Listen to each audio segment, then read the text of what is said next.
Thom Hartmann here on the best of the rest of economic and labor news. You need to know this. All around the world, people are talking about a basic minimum income.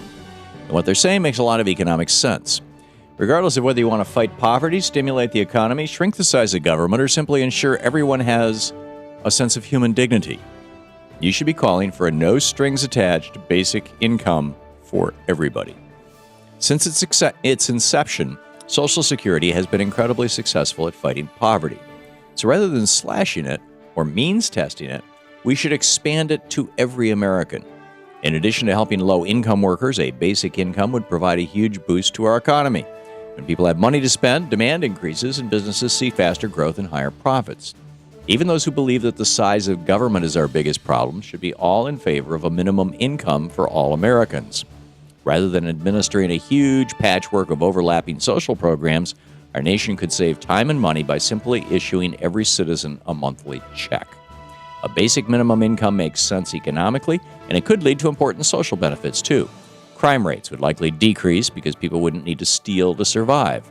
More Americans would have the opportunity to raise families or complete their education when they're not working 3 jobs just to get by.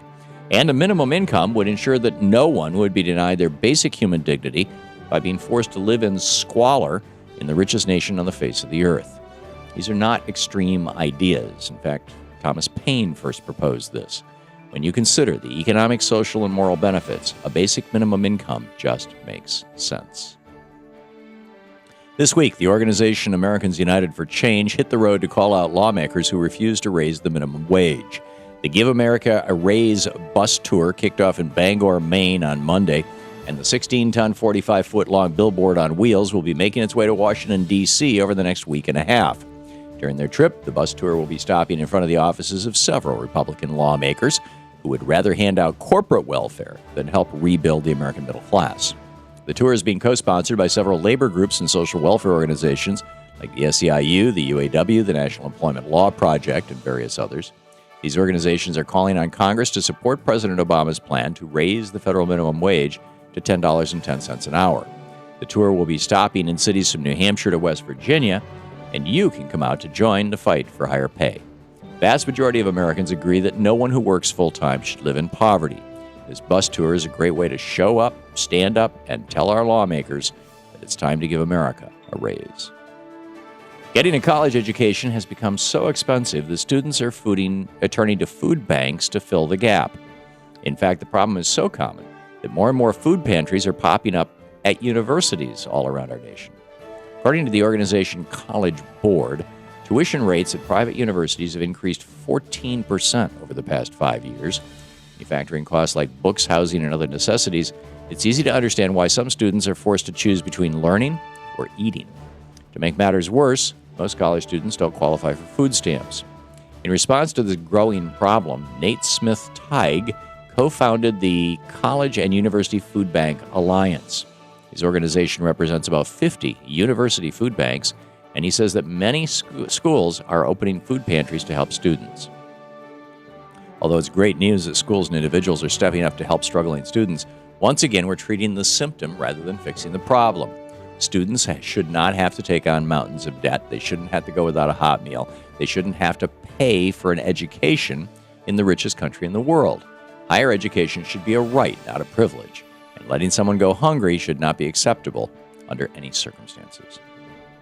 Labor unions are known for protecting workers, raising wages, and standing up to corporate power.